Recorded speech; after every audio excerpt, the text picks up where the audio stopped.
ಬೇಸಿಗೆ ಆರಂಭದಲ್ಲೇ silicon city ಬೆಂಗಳೂರಿನಲ್ಲಿ ಜಲಕಂಟಕ ಎದುರಾಗಿದೆ. ಜನರು ಈ ಬೇಸಿಗೆ ಆರಂಭದಲ್ಲೇ ನೀರಿಗಾಗಿ ಪರದಾಟವನ್ನ ಕೂಡ ನಡೆಸ್ತಾ ಇದ್ದಾರೆ. ನಾನೀಗ ಹೊರಮಾವು ವಾರ್ಡ್ನ ಸದ್ಯದ ಪರಿಸ್ಥಿತಿಯನ್ನ ನಿಮಗೆ ತಿಳಿಸ್ತಾ ಹೋಗ್ತೀನಿ. ನೀವು ಗಮನಿಸ್ತಾ ಇರಬಹುದು, ನಾನೀಗ ಹೊರಮಾವು ವಾರ್ಡ್ ನಂಬರ್ 25ರ ಪ್ರಕೃತಿ ಟೌನ್ಶಿಪ್ ಏನಿದೆ ಇದರಲ್ಲಿದ್ದೀನಿ. ಇಲ್ಲಿ ಸುಮಾರು 3 ಬ್ಲಾಕ್ಗಳಿದಾವೆ. ಒಟ್ಟು 12,000 ಜನ ಇಲ್ಲಿ ವಾಸ ಮಾಡ್ತಾ ಇದ್ದಾರೆ. ಆದ್ರೆ ಇಲ್ಲಿನ ನಿವಾಸಿಗಳಿಗೆ ಈಗ ಕಾವೇರಿ ನೀರಿರ್ಬೋದು ಅಥವಾ ಬೋರ್ವೆಲ್ ನೀರಿರ್ಬೋದು ಸರಿಯಾಗಿ ಸಿಗ್ತಾ ಇಲ್ಲ ಅಂತ ಹೇಳಿ ಇಲ್ಲಿನ ಜನ ಹೇಳ್ತಾ ಇರುವಂತದ್ದು. ಇಲ್ಲಿನ ಸದ್ಯದ ಪರಿಸ್ಥಿತಿ ಕೂಡ ಹಾಗೆ ಇದೆ. ಇದು 110 ಹಳ್ಳಿಗೆ ಸೇರಿರುವಂತಹ ಏರಿಯಾ ಆದ ಕಾರಣ ಈ ಒಂದು ಏರಿಯಾಗೆ ಸದ್ಯ ಕಾವೇರಿ ನೀರು ಬರ್ತಾ ಇಲ್ಲ. ಮೀಟರ್ ಅನ್ನ ಫಿಕ್ಸ್ ಮಾಡಿದ್ದಾರೆ ಹೊರತು ಯಾವುದೇ ನೀರು ಕೂಡ ಬರ್ತಾ ಇಲ್ಲ. ಇನ್ನು ಬಿಬಿಎಂಪಿಯ ಬೋರ್ವೆಲ್ಗಳು ಸದ್ಯ ಇಲ್ಲಿ ಕೆಲಸವನ್ನ ಒಟ್ಟು 11 ಬೋರ್ವೆಲ್ಗಳಿದ್ದು ಆ ಪೈಕಿ ಈಗ ಯಾವುದೇ ಬೋರ್ವೆಲ್ಗಳು ಕೂಡ ವರ್ಕ್ ಆಗ್ತಾ ಇಲ್ಲ ಅಂತ ಹೇಳಿ ವಾಟರ್ ಮ್ಯಾನ್ ಗಳು ಹೇಳ್ತಾ ಇದ್ದಾರೆ ಅಂತ ಇಲ್ಲಿನ ನಿವಾಸಿಗಳು ಹೇಳ್ತಾ ಇದ್ದಾರೆ. ವಾಟರ್ ಮ್ಯಾನ್ ಬೇಕಾದವರಿಗೆ ಮಾತ್ರ ನೀರನ್ನ ನೀಡುವಂತ ಕೆಲಸವನ್ನ ಮಾಡ್ತಾ ಇದ್ದಾರೆ. ಇದೇ ಒಂದು ಏರಿಯಾದಲ್ಲಿ ಓಡಾಡುವಂತಹ ಸಂದರ್ಭದಲ್ಲಿ ಪ್ರತಿ 1 ನಿಮಿಷಕ್ಕೆ 1 ಟ್ಯಾಂಕರ್ಗಳು ಇಲ್ಲಿ ಓಡಾಡ್ತಾ ಇದ್ದಾವೆ. ಟ್ಯಾಂಕರ್ ರೇಟ್ಗಳು ಕೂಡ ಮೊದಲು 500-600 ಇದ್ದದ್ದು ಈಗ 1,600-2,000ವರೆಗೂ ಹೋಗಿದೆ. ಈ ರೀತಿಯ ಒಂದು ಪರಿಸ್ಥಿತಿ ಇಲ್ಲಿನ ನಿವಾಸಿಗಳಿಗೆ ಎದುರಾಗಿರುವಂತದ್ದು. ಇವರ ಸಮಸ್ಯೆ ಏನು ಅಂತ ನಾನು ನಿವಾಸಿಗಳನ್ನೇ ಮಾತಾಡಿಸ್ತಾ ಹೋಗ್ತೀನಿ. ಏನು ಇಲ್ಲಿನ ಸಮಸ್ಯೆ, ಎಷ್ಟು ದಿನದಿಂದ ಈ ತರಹದ ಪರಿಸ್ಥಿತಿ ಇದೆ ಅಂತ ನಾನು ಅವರನ್ನ ಕೇಳ್ತಾ ಹೋಗ್ತೀನಿ. ಸರ್, ಈಗ ಈ ಒಂದು ಏರಿಯಾದಲ್ಲಿ ಎಷ್ಟು ದಿನದಿಂದ ಈ ನೀರಿನ ಸಮಸ್ಯೆ ಶುರುವಾಗಿದೆ ಸರ್ ಅಂತ? ಆಯ್ತು, ಒಂದು 6-8 ತಿಂಗಳಿಂದ ನಾವು ಇದು ಮಾಡ್ತಾ ಇದ್ದೀವಿ. ನೀರೇ ಬರ್ತಾ ಇಲ್ಲ. ಮುಂಚೆ BBMP ಬೋರ್ವೆಲ್ಸಿಂದ ನೀರು ಸಿಗ್ತಾ ಇತ್ತು ನಮಗೆ. ಆದರೆ ಸದ್ಯಕ್ಕೆ ಏನು ಮಾಡಿದ್ದಾರೆ, ಕೆಲವು ಜನ 4-5 ಜನ ಸೇರಿಕೊಂಡು ಅದು ಅವ್ರು ಯಾರ್ಯಾರಿಗೆ ಬೇಕೋ ಅವ್ರಿಗೆ ಮಾತ್ರ ನೀರು ಬಿಡ್ತಾ ಇದ್ದಾರೆ. ಇದು ಒಂದು ವಾಟರ್ ಮ್ಯಾನ್ ಇಟ್ಕೊಂಡು ಅವ್ರು ಯಾರ್ಯಾರು ಬೇಕೋ ಅವ್ರು ಮಾತ್ರ ಸಪೋರ್ಟ್ ಮಾಡಿಕೊಂಡು ಹೋಗ್ತಾ ಇದ್ದಾರೆ. ಸೊ ನಾವು ಈ ಸಮಸ್ಯೆಯನ್ನು ಇದಕ್ಕೆ ತಿಳಿಸಿದ್ದೀವಿ BBMP ಕಮಿಷನರಿಗೆ. ಅವ್ರು ಹೇಳಿದ್ದಾರೆ ವಾಟರ್ BBMP ಅವರೇ ಟೇಕ್ ಓವರ್ ಮಾಡಬೇಕು ಅಂತ. ಅವ್ರು water BBMP borewells water take over ಮಾಡಬೇಕು, ಮತ್ತು ವಾಟರ್ ಮ್ಯಾನನ್ನು ಟೇಕ್ ಓವರ್ ಮಾಡಬೇಕು ಅಂತ. ಅದು ಬಿಟ್ಟು BWSSB ವಾಟ್ರು ನಾವು ಸುಮಾರು 2 ವರ್ಷದಿಂದ ಎಲ್ಲ ಕಟ್ಟಿದ್ದೀವಿ. ಬರೀ ಮೀಟ್ರ್ ಇದೆ, ನೋ ವಾಟ್ರು ಕೊಟ್ಟಿದ್ದೀವಿ ಎಲ್ಲ ಇದೆ ನಮ್ಮಲ್ಲಿ. ಬಟ್ ಆದ್ರೂ ಈಗ ಎಲ್ಲರಿಗೂ ಗೊತ್ತಿದ್ದಂಗೆ 110 ವಿಲೇಜ್ಗೆ ಇದು ಒಳಪಟ್ಟಿರೋದ್ರಿಂದ ಇಲ್ಲಿ ಬರುತ್ತೆ ಅಂತ ಭರವಸೆ ಕೊಟ್ಟಿದ್ದಾರೆ. ಮೇ ತಿಂಗಳಿಂದ ಬರುತ್ತೆ. ಬಟ್ ನಮಗೆ ಪ್ರೈಮರಿ ಸಮಸ್ಯೆ ಇರೋದು ಎಲ್ಲರಿಗೂ ಇವಾಗ ಬೇಸಿಗೆಯಿಂದ ನೀರ್ದು ಪ್ರಾಬ್ಲಮ್ ಆದರೆ ನಮಗೆ ಸೆಪ್ಟೆಂಬರ್ ತಿಂಗಳಿಂದಾನೇ ನೀರು ಪ್ರಾಬ್ಲಮ್.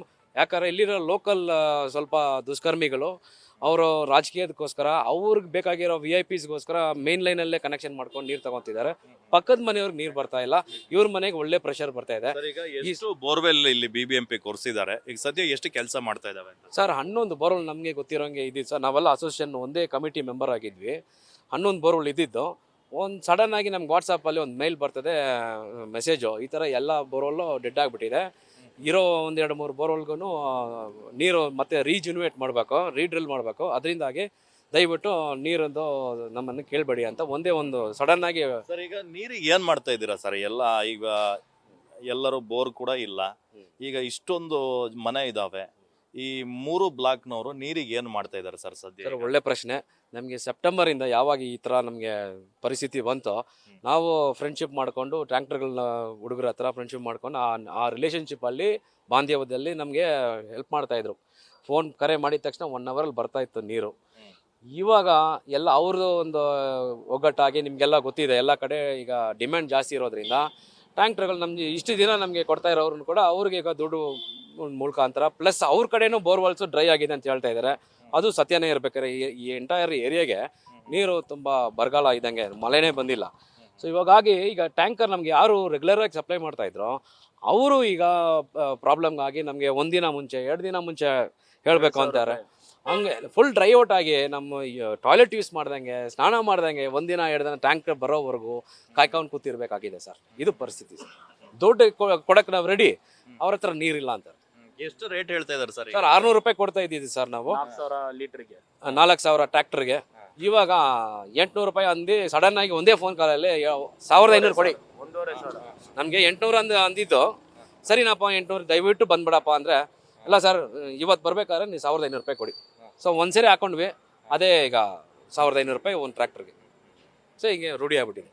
ಮೇಡಮ್, ಈಗ ಮನೇಲಿ ನೀರು ಯಾವ ತರ ಮೇಂಟೈನ್ ಮಾಡ್ತೀರಾ ಅಂತ? ಮೊದಲೆಲ್ಲ ಖರ್ಚು ವೆಚ್ಚ ಮೇಂಟೈನ್ ಮಾಡಬೇಕಿತ್ತು, ಈಗ ನೀರು ಮೇಂಟೈನ್ ಕಡಿಮೆ ಮಾಡ್ತಾ ಇದೀವಿ ಬಿಕಾಸ್ ನಮಗೆ ನೀರು ಎಷ್ಟು ಅವಶ್ಯಕತೆ ಅಂತ ಗೊತ್ತು, ಸಿಕ್ಕಾಪಟ್ಟೆ ಕಷ್ಟ ಆಗ್ತಿದೆನೋ ಗೊತ್ತು. ಸೊ ಅದಕ್ಕೆ ತುಂಬ ನೋಡಿ ಯೂಸ್ ಮಾಡ್ತಾ ಇದ್ದೀವಿ ಸರ್. ತುಂಬ ಕಷ್ಟ ಆಗ್ತಾ ಇದೆ.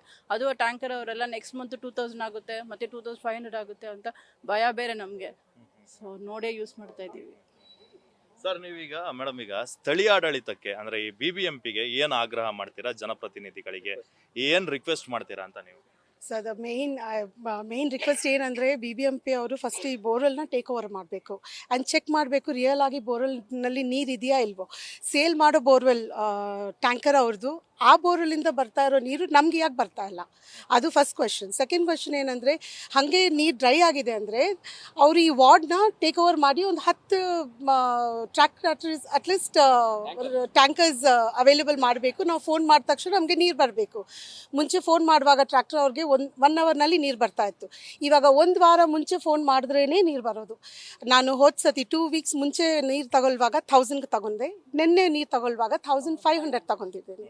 ಇವಾಗ ನೆಕ್ಸ್ಟ್ ತಗೊಂಡ್ರೆ 2000 ತಗೊಳ್ಬೇಕು, that is 7000 litre. So every ಲೋಡ್ಗೆ 500 ಕೊಡೋಕ್ಕಾಗಲ್ವಲ್ಲ ಸರ್. ನಮಗೆ ಮಂತ್ಲಿ ಬರೀ ನೀರಿಗೆ ಒಳ್ಳೆ ಇನ್ವೆಸ್ಟ್ಮೆಂಟ್ ಅಂದ್ರೆ ಈ ವಾಟರ್ ಟ್ಯಾಂಕ್. Yes, water. ಇವಾಗ ಮೆಡಿಕಲ್ ಆಯಿತು, ಕೋವಿಡಿಂದ ಮೆಡಿಕಲ್ ಏನು ಮಾಡಬೇಕಾಗಿತ್ತು ಆಯಿತು. ಇವಾಗ ನೀರಿಗೆ it's a biggest task. Prakruthi township is a dry land now, there is no water. Madam ಈಗ ಬೇಸಿಗೆ ಸ್ಟಾರ್ಟ್ ಇದು, ಇನ್ನು 3 ತಿಂಗಳು ಇದೆ, ಏನ್ ಕತೆ ಅಂತ ಆಮೇಲೆ ಅದೇ ನಮ್ಗೆ ಗೊತ್ತಿಲ್ಲ ಸರ್. ಈ ತರ ಒಂದು ಲೋಡ್ಗೆ 1500 ಕೊಟ್ರೆ ನಾವೆಲ್ಲ 2 ಲೋಡ್ ಆಗ್ಬೇಕು ಒಂದು ವಾರಕ್ಕೆ. 2 ಲೋಡ್ 3000 ಇಡಬೇಕು. ನಾವ್ ಎಲ್ಲಿಂದ ತರೋದು ಹೇಳಿ? ನಮ್ಗೆ ತಿಂಗಳು ಪೇಮೆಂಟ್ ಇನ್ಕ್ರಿಮೆಂಟ್ ಮಾಡ್ತಾರಾ? ಇಲ್ಲ. ಇವ್ರು ತಕ್ಷಣ 800 ರೂಪಾಯಿ ಆಗಿದ ತಕ್ಷಣ ಇಲ್ಲಮ್ಮ 1500 ಕೊಟ್ರೆ ಬರ್ತೀವಿ, ಇಲ್ಲ ಅಂದ್ರೆ ಬರಲ್ಲ ಅಂದ್ರೆ ನಾವೆಲ್ಲ ಹೆಂಗೆ ಸರ್ ಉಳಿಯೋದು? ಅದಕ್ಕೆ ತುಂಬಾ ನಮ್ಗೆ ಎಲ್ರಿಗೂ ಚಿಂತೆ ಸರ್. ಅವ್ರು ಇಷ್ಟಕ್ಕೆ ಜಾಸ್ತಿ ಮಾಡ್ತಾರೆ. ಕಾಲ್ ಮಾಡಿದ ತಕ್ಷಣ ಇಷ್ಟು ಕೊಟ್ರೆ ಬರ್ತೀವಮ್ಮ, ಇಲ್ಲಾಂದ್ರೆ ಬೇರೆಯವ್ರನ್ನ ನೋಡ್ಕೊಳ್ಳಿ. ಬೇರೆಯವ್ರು ಬರ್ತಾರ ಸರ್? ನಮ್ಗೆ ಯಾವಾಗ್ಲೂ ಹಾಕೋರು ಇದ್ರೆ ಪರವಾಗಿಲ್ಲ, ಪರಿಚಯ ಇದೆ, ಅವ್ರು ಬರ್ತಾರೆ. ಬೇರೆಯವ್ರ ಹತ್ರ ಕಾಲ್ ಮಾಡಿದ್ರೆ ನೀವು ಯಾರ ಹತ್ರ ಇಸ್ಕೊಂಡ್ರೆ ಅವ್ರ ಹತ್ರ ಇಸ್ಕೊಳ್ಳಿಮ್ಮ, ಇಲ್ಲಾಂದ್ರೆ ನಮ್ಗೆ 2000 ಕೊಡ್ತೀರಾ, ಅವಾಗ ಬರ್ತೀನಿ ಹಂಗಂತ ಹೇಳ್ತಾರೆ ಸರ್. ನಮ್ಗೆ ತುಂಬಾ ಚಿಂತೆ ಆಗ್ಬಿಟ್ಟಿದೆ ಸರ್. ಈ ನೀರಿಂದೇ ಪ್ರಶ್ನೆ ಸರ್ ನಮ್ಗೆ. ಅದು ಒಂದು ಸಾಲ್ವ್ ಮಾಡಿದ್ರೆ ಚೆನ್ನಾಗಿರುತ್ತೆ. BBMP ಅವರು ಸೇರ್ಕೊಂಡು ಎಲ್ಲ ಇಲ್ಲಿ ಇರೋರೆಲ್ಲ ಸೇರ್ಕೊಂಡು ಮಾತಾಡಿ ಏನಾನ ಒಂದು ಪರಿಸ್ಥಿತಿ ಮಾಡಲೇಬೇಕು ಸರ್. ಆಮೇಲೆ ಕಾವೇರಿ ವಾಟ್ರು ಆದಷ್ಟು ಬೇಗ ಬಂದರೆ ನಮಗೆ ಸ್ವಲ್ಪ ಸಹಾಯ ಆಗುತ್ತೆ. ವಾರಕ್ಕೆ 2 ದಿವಸ ಬಿಟ್ರೂ ಸಾಕು ಸರ್. ಕಾವೇರಿ ವಾಟ್ರು ನಮಗೆ ಸಾಕಾಗುತ್ತೆ. ಈ ಥರ ಇವ್ರ ಹತ್ರ ಈಸ್ಕೊಂಡು ನಮಗೆ ತುಂಬಾ ಬೇಜಾರಾಗ್ಬಿಟ್ಟಿದೆ ಸರ್. ನೀರಿಂದೇ ಚಿಂತೆ. ಇವು ಬರ್ತಾರಾ ಇಲ್ವಾ ಅಂತ ನೈಟ್ 10 ಗಂಟೆ ಇಲ್ಲಾಂದ್ರೆ 11 ಗಂಟೆಗೆ ಬಂದು ಹಾಕ್ತಾರೆ ಸರ್. ಕೆಲ್ಸಕ್ಕೆ ಹೋಗೋರೆಲ್ಲ ಹೆಂಗೆ ಸರ್ ನಿದ್ದೆ ಮಾಡ್ತಾರೆ? ಆಗ ನೀರಿಗೋಸ್ಕರ ಕಾಯ್ತಾ ಇರಬೇಕು, ಹೊರಗಡೆ ಕೂತ್ಕೊಂಡು ಇರಬೇಕು. ಯಾವಾಗ ಬರ್ತಾರೋ, ಯಾವಾಗ ತಗೊಂಬಂದು ಹಾಕ್ತಾರೋ ಇಲ್ಲವೋ ಅಂತ. ಇಲ್ಲ ಮಕ್ಕಳು ಇಟ್ಕೊಂಡಿರೋರು ಏನು ಮಾಡ್ತಾರೆ ಸರ್? ಚಿಕ್ಕ ಮಕ್ಕಳು ಇರುತ್ತೆ, ಅವ್ರಿಗೆ ನೀರು ಬೇಕೇ ಬೇಕು. ನಾವು ಆದ್ರೆ ಹೆಂಗೋ ಅಡ್ಜಸ್ಟ್ ಮಾಡ್ಕೊಬೋದು. ಆದರೆ ಚಿಕ್ಕ ಮಕ್ಕಳು ಇಟ್ಕೊಂಡಿರೋರು ಅಡ್ಜಸ್ಟ್ ಮಾಡ್ಕೋಕ್ಕೆ ಸಾಧ್ಯನೇ ಇಲ್ಲ. ಅವ್ರಿಗೇನು ಸ್ನಾನ ಮಾಡಬೇಕು, ಅವರು ಟಾಯ್ಲೆಟ್ಗೆ ಹೋಗ್ತಾರೆ, ನೀರು ಬೇಕು, ಬಟ್ಟೆ ಒಗಿಬೇಕು, ಸ್ನಾನ ಮಾಡಬೇಕು. ವಾರಕ್ಕೆ ಒಂದಿನ ಬಿಟ್ಟು ಒಂದಿನ ಆದರೂ ಸ್ನಾನ ಮಾಡಲೇಬೇಕಲ್ವ ಸರ್? ದಿನ ಇಲ್ಲ ಅಂದ್ರೆ ಈ ಪರಿಸ್ಥಿತಿಯಿಂದ, ನೀರು ಪರಿಸ್ಥಿತಿಯಿಂದ ಆ ಥರ ತುಂಬ ಇದಾಗಿದೆ ಸರ್. ದಯವಿಟ್ಟು ವಾರಾನ್ಗಟ್ಲೆ ಸ್ನಾನ ಇಲ್ದಂಗೆ ಇದೀವಿ. 2 ಗಂಟೆ ರಾತ್ರಿ ನಾವು ಹೋಗಿದ್ದೀವಿ. ಈ ತಿಂಗಳು 50 ರೂಪಾಯಿ ಜಾಸ್ತಿ ಮಾಡ್ದ, ಇನ್ನೊಂದು ತಿಂಗಳು ಇನ್ನೂ 50 ರೂಪಾಯಿ. ಎಲ್ಲಿಂದ ಕೊಡೋಣ? ಬಡವ್ರ ಬಗ್ಗೆ ಎಲ್ಲೋಗನ ನೀವೇ ಹೇಳಿ ಹೋಗ್ಲಿ. ಒಂದು ಮನೆನಾಗ 4-5 ಜನ ಇರ್ತೀವಿ, ಏನು ಮಾಡ್ಬೇಕು ನಾವು? ಈ ನೀರಿಂದ ಹೆಚ್ಚಿಸ್ಕೊಂಡು ಹೋಯ್ತಾರೆ. ಮೋರಿಗಳು ಸರಿಗೆ ಮಾಡಿಲ್ಲ, ಇನ್ನೊಂದು ಇದನ್ನ ಸರಿಗೆ ಮಾಡಿಲ್ಲ. ನಾವು ಹೆಂಗೆ ಬದುಕನ್ ಹೇಳ್ರಿ?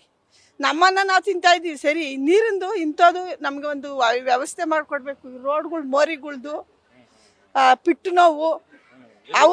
ಹಿಂದೆ ಈ ತರದ ಪರಿಸ್ಥಿತಿ ಬಂದಿತ್ತ ಅಂತ? ಈ ನೀರಿಗೆ 20 ವರ್ಷ ಆಯ್ತು ಸರ್. 20 ವರ್ಷದಲ್ಲಿ ಈ ತರ ಆಗಿತ್ತ? ಈ ತರ ಮೋರಿ ಇಲ್ದಾಗ ಚೆನ್ನಾಗಿದ್ದು. ಮೋರಿ ಬಂದ್ಮೇಲೆ ನಮ್ಗೆ ಕಷ್ಟ ಆಯ್ತು. ಮೋರಿ ಇಲ್ದಾಗ ಎತ್ತ ಹೋಗೋದು ನೀರು ತೊಂದರೆ ಆಗ್ತಿತ್ತ ಅಂತ ಕುಡಿಯಕ್ಕೆ? ತೊಂದರೆ ಆಗಿರ್ಲಿಲ್ಲ. ಇವಾಗ ಈ ನೀರಿನ ತೊಂದರೆ ಆಗಿರೋದು ಸರ್. ಈಗ ಒಂದು 2-3 ವರ್ಷದಿಂದ ತೊಂದರೆ ಆಗಿರೋದು ನಮ್ಗೆ. ನಾವು 100 ರೂಪಾಯಿ ನೀರಿಗೆ ಬಂದಿದ್ದಿಲ್ಲಿ. ಟ್ಯಾಂಕರ್ 100 ರೂಪಾಯಿ ಟ್ಯಾಂಕರ್ಗೆ. ಇವತ್ತು ಬಂದು 700-800 ರೂಪಾಯಿ ತಗೊಂತಾರೆ. ಎಲ್ಲಿ ದಿನ ಸಂಬಳ ಜಾಸ್ತಿ ಮಾಡ್ತಾವ್ರ? ಇಲ್ಲ.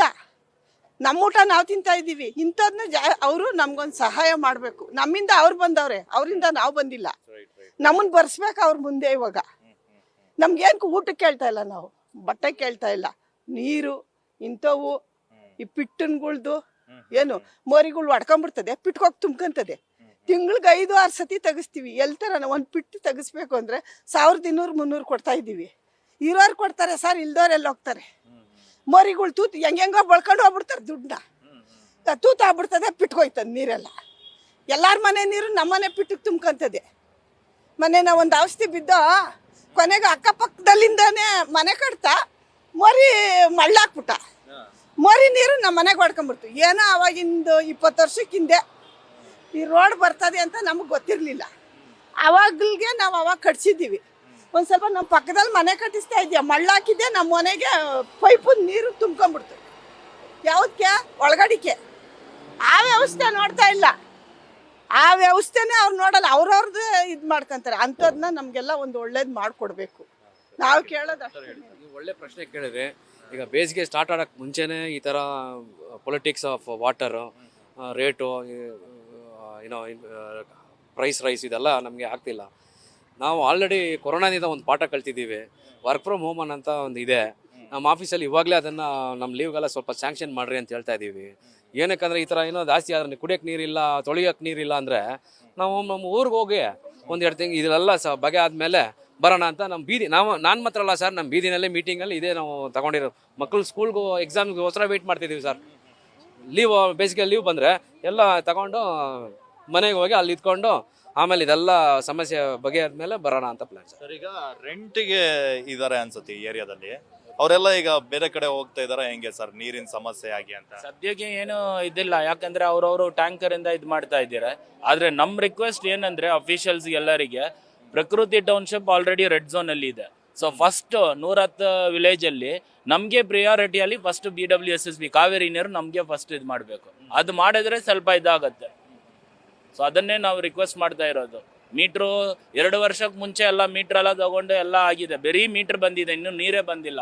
ಅಕ್ಕಪಕ್ಕ ಏರಿಯಾದಲ್ಲಿ ನಗರ ಇದೆ ಸರ್, ಅಲ್ಲಿ ಒಂದಿಷ್ಟು ಪ್ರಾಬ್ಲಮ್ ಇಲ್ಲ ಸರ್. ಕಾವೇರಿ ನೀರು ಬಂದ್ರೆ ನಾನು ಅಲ್ಲಿ ಸ್ವಲ್ಪ ದಿನ ವಾಸ ಆಗಿದ್ದೆ ರಾಮಮೂರ್ತಿ ನಗರದಲ್ಲಿ. ಅಲ್ಲೂ ಇದೇ ಸಮಸ್ಯೆ ಇದ್ದಿದ್ದು.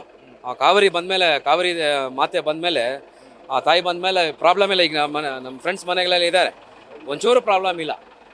ಅದು ನಾವು ಪ್ಲ್ಯಾನ್ ಮಾಡ್ಕೊಂಡಿದ್ದೀವಿ ಸರ್. ಅವ್ರ ಮನೆಗೆ ಹೋಗಿ ಉಳ್ಕೊಂಬಿಡೋಣ 1-2 ತಿಂಗಳು ಸ್ನಾನ ಗಿನ ಮಾಡೋದಕ್ಕೆ ಅಂತ. ವಾಟರ್ ಟ್ಯಾಂಕ್ ನೀವು ದೃಶ್ಯದಲ್ಲಿ ಗಮನಿಸ್ತಾ ಇರ್ಬೋದು, ಈಗ ಮತ್ತೆ ವಾಟರ್ ಟ್ಯಾಂಕ್ಗಳು ಬರ್ತಾ ಇದಾವೆ. ಪ್ರತಿ ನಿಮಿಷಕ್ಕೆ ಕೂಡ ಈ ಒಂದು ಏರಿಯಾಗೆ ವಾಟರ್ ಟ್ಯಾಂಕ್ಗಳು ಬರ್ತಾನೆ ಇರ್ತಾವೆ. ಇಲ್ಲಿನ ನಿವಾಸಿಗಳು ಕೂಡ ಹೇಳ್ತಾ ಇರುವಂತದ್ದು, ಈ ಬೋರ್ವೆಲ್ ನಿರ್ವಹಣೆಯನ್ನ BBMPಯೇ ಟೇಕ್ ಓವರ್ ಅನ್ನ ಮಾಡ್ಕೊಳ್ಳಿ, ಬೇರೆಯವರಿಗೆ ನೀಡೋದು ಬೇಡ ಅಂತ ಹೇಳ್ತಾ ಇದ್ದಾರೆ. ಅಲ್ಲದೆ ವಾಟರ್ ಟ್ಯಾಂಕ್ಗಳ ದರ ಕೂಡ ಹೆಚ್ಚಿಗೆ ಆಗ್ತಾ ಇದೆ. ಇದನ್ನ ಕೂಡ ಕಡಿವಾಣ ಹಾಕಿ ಸರಿಯಾದ ನೀರಿನ ವ್ಯವಸ್ಥೆಯನ್ನ BBMP ಹಾಗೆ BWSSB ಮಾಡಿಕೊಡ್ಬೇಕು ಅನ್ನುವಂಥದ್ದು ಇಲ್ಲಿನ ಜನರ ಆಗ್ರಹವಾಗಿದೆ. ಕ್ಯಾಮ್ರಾ ಪರ್ಸನ್ ಮಧು ಜೊತೆ Dhruvaraj, news first Kannada, Bengaluru. News first ನಿರ್ಭೀತಿಯಿಂದ ನಿಮ್ಮ ಪರವಾಗಿ.